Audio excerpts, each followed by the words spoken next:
Hello and welcome dear learners to the NPTEL course on Nutritional Epidemiology, a way towards a healthy life. For the Module 2, Study Designs and Epidemiological Methods, and for the Chapter 14, we will be discussing the case control study and dietary recall challenges. A whole lot of discussion will be placed for the case control study designs, the selection of cases and controls, matching techniques, retrospective dietary assessment, odds ratio and strength and weaknesses also will be discussed. Now, with the case control studies, which are being seen as very analytical, observational designs widely used in nutritional epidemiology to explore the association between dietary exposures and health outcomes. Case controls are particularly useful for studying rare disease or condition which long latency period, example cancer, diabetes, nutritional or micronutrient deficiencies. In the design, individuals with diseases cases are compared to those without the disease control to assess the prior exposure for dietary pattern, nutritional intake, and understood to be seen as how an individual plays a very important role in the case control. However, applying the case control design to nutrition introduces unique hurdles which are sometimes not to be reduced and to be stated as which cannot be overcome. Primarily because accurately remembering what we ate years ago is notoriously difficult and makes very irritant actually even for the respondents actually or participants actually to give this. So case control are being seen with some of those challenges that needs to be discussed ahead. Okay, now understand case controlled study design in a proper way where the past and the present. Retrospective data collected and for the present it is like time of study start. To assess the past exposure, we have collected data on the previous exposure of risk factors, whether it is with your blood level, hematology, biological, or your questionnaires. How to calculate the odds ratio is very important over here, which determines the association between the disease and the exposure, where you compare the previous exposures with like exposed and non-exposed, and sometimes you are connecting actually with the disease control and the number of cases. So efficient for rare diseases but less expensive, but a subject bias, and you can say it's called as a recall bias, where in terms of the present conditions you find it is to identify the individuals with outcome disease, whether it is in the hospitalized case or even for a sort of an assessment, whether it can be a cancerous condition, asthmatic condition or a diabetic condition, where you are taking the controls where non-disease, where select similar individuals without the outcome from the same population and take ahead with the study. What are the selection of case and controls? In terms of cases and controls, there are few sort of selections. In cases, what we do, clearly define the diagnostic criteria, which becomes very important. Incident cases preferred newly diagnosed. Should represent the population interest where the patients with the disease are being seen into the stated. Where the control part you must come from the same source of population as the cases, where it is connecting from the same and not a different. There should be one or more important reasons to be added is like it should be free from the disease that is called as healthy. Okay. So the same source population, cases and controls, where the selection of the cases and control are done on the case control study in this way. Then matching the techniques. What is there to see the matching techniques in the case control studies and ensuring the comparative, where you find the individual mapping 1:1 pairing, where you find the cases and one is the case control, where you have to have case 1 female 45 race A, control female 45 race A, where it is a healthy, here it is disease, maybe like with the diabetes, here it is completely healthy.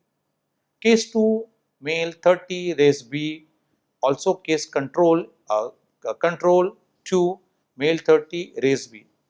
The assessment of the past dietary exposure is being done with a healthy person and a diseased person, individual matching, that is called as 1-to-1 pairing. Match the pair analysis. Now comes the second, that is frequency analysis or frequency matching. Group balance with respect to control group with sex or age, sex cases, female how much, male how much, or sex control 60% female, 40% male. The overall proportion across the balance and the co-founders are being discussed with the group level analysis over here. The n value can be 10, n value can be more in terms of taking it. Over matching caution, appropriate matching co-founders with respect to that, and over matching risk where the diet link factors might be that you can mask up the true associations and reduce the study power. Okay, there are links of the variables that need to be understood with this.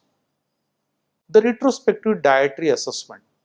As discussed in the previous chapter, the diet exposure is associated with disease.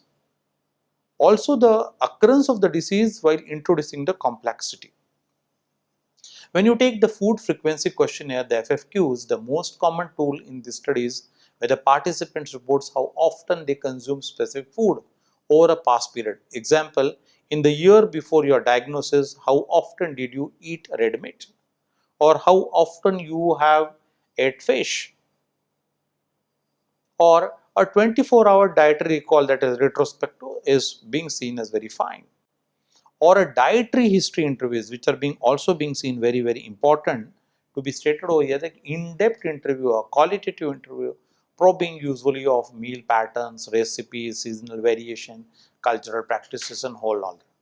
So very retrospectively also you can do a dietary assessment. Understanding the odds ratio in case controls and formula and interpretation.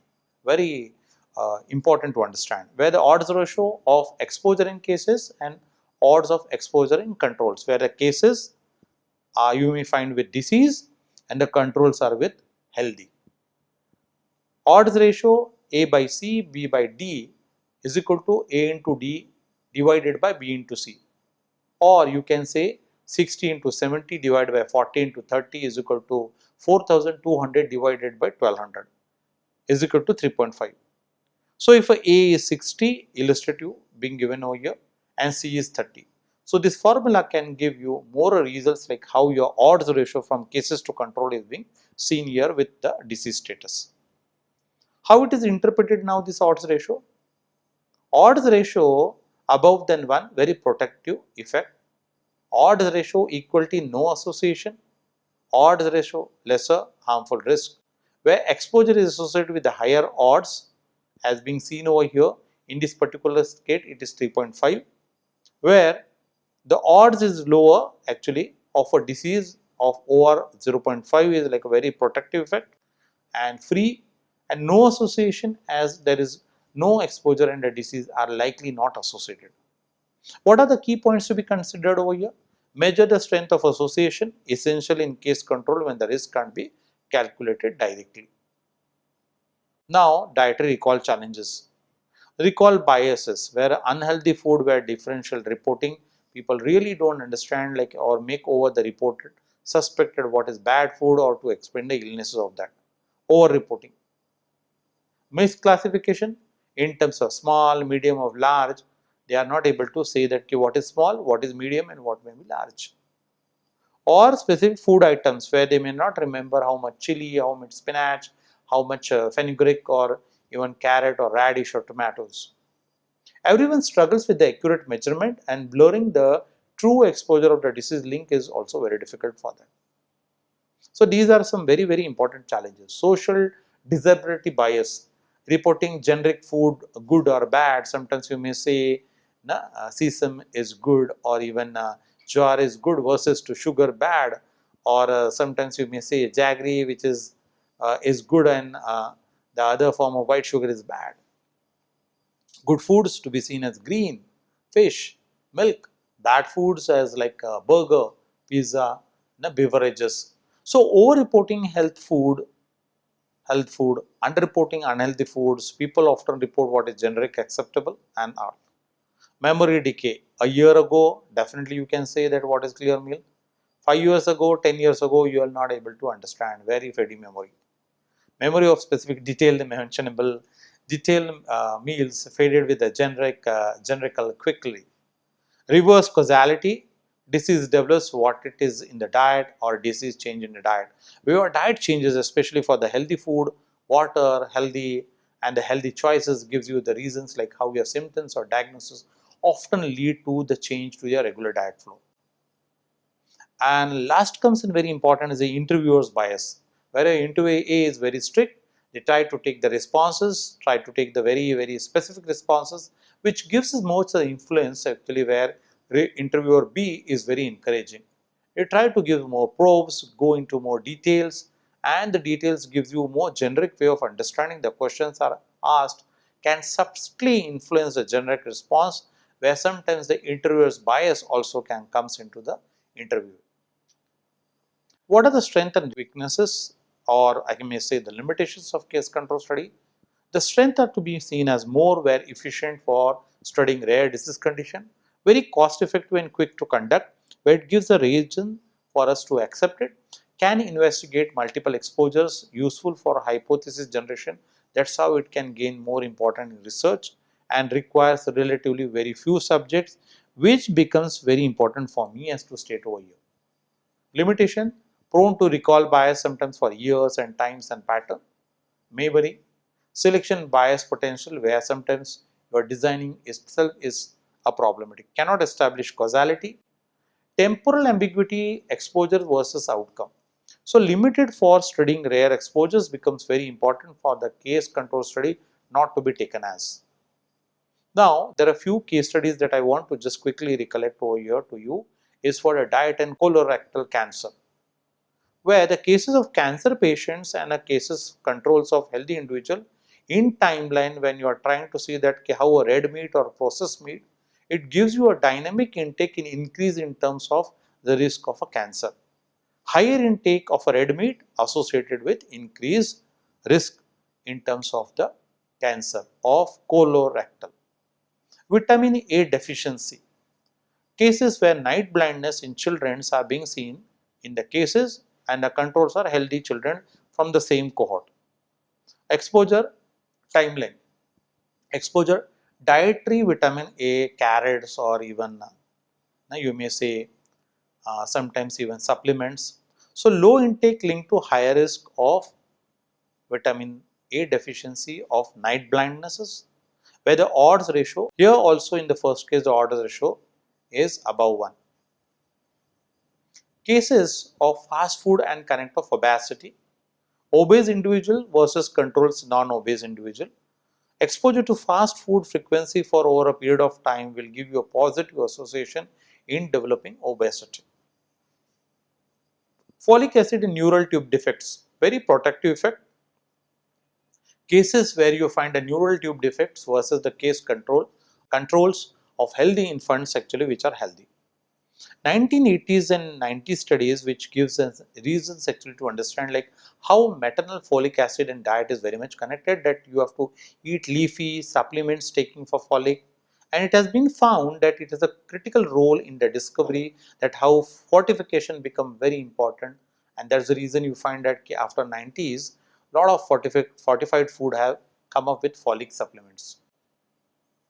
Artificial sweeteners and microbiome illness, where sometimes you may find the cases inflammatory bowel disease or IBO or IBD, irritable bowel syndromes, and controls with health outcomes, where recent designs stated that ultra processed food and sweeteners are very genetically connected of increasing the genetic results towards getting more reason that utilize FFOs to assess the historical intake and give you more reasons that how inflammatory bowel diseases are connected with this. So with this we come in to this chapter of case control studies which are being found to be as an indispensable tools in the nutritional epidemiology toolkit. This acts as a first line of defining and come as a defense in identifying the disease and diet relationships, especially for the rare conditions. That's how we try to understand and go in deep to this methodology. By working backwards, we can effectively calculate the odds ratio to estimate the risk. Though it may find to be very challenging, however, the integrity of these studies is constantly challenged by limits of human memories, which plays major role to give us more reasons that how we reject but not truly accept the case control studies. Recognizing and accounting for recall bias, carefully selecting the controls is very important, and matching are vital step, because sometimes when you are not selecting the controls properly and you may come across to see that they are not healthy, and sometimes the recall bias which is giving you a major disconnect, where scientifically if you are ensuring to take an outcome out of the study becomes impossible. So to ensure and to come up with a vital step to ensure the data that is scientifically sound, it needs to go with the three things, that is matching, selecting the controls properly, and overcoming the recall bias. With this, we come an end to this chapter, where you find these important references to be studies, and thank you for your patience listening.